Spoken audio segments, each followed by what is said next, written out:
會做啲乜嘢咧？可能會揾唔同嘅範疇嘅老師，可能會免費做一啲講座。咁可以鼓勵大家一齊去識朋友啦，我自己嘅姻緣係咪都有機會咧？因為因為我有其實做到就係講運氣、講能量，有好多因素嘅。你個圈子嘅行業，你識嗰班咩人？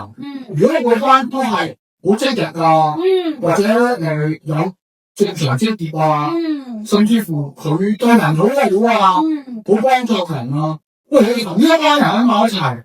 你成個人又不一樣，個能量個氣場就唔一樣，同埋我覺得最重要係免費咯，大家可以感受啊，好重要啊！我話你就呃我啦，即係我買過程其實冇呢樣嘢，跟住我識 Eddie Sir，佢都冇俾我買水晶，即係大家係經歷過喺呢個感受，我覺得係中意喎，跟住有興趣喎，咁先會慢慢去發展，而唔係話我一嚟就逼你消費，因為大家都驚呢樣嘢。唔係因為講真，有啲嘢拎唔到嘅。咁同埋你唔信咧，你唔會買或者學咁多。我之前喺機場買家要俾錢嚟，其實你都係機場嚟學。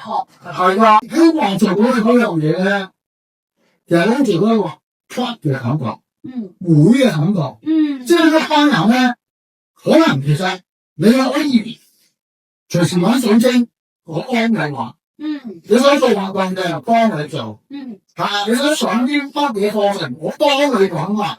其實呢個係我最終嘅方向嚟嘅，即係我覺得，因為好多嘢真係結合嘅，唔係話喂，我淨係學身心靈，或者我淨係學塔羅，或者淨係學而家朱老師嘅星座占卜。呢個好多樣嘢可以結合埋一齊。我同我覺得。咁咧呢啲同學仔啊、朋友啊，佢就會更加開心咯。同埋可以一班人做唔同嘅嘢咯。佢哋都聚埋一齊。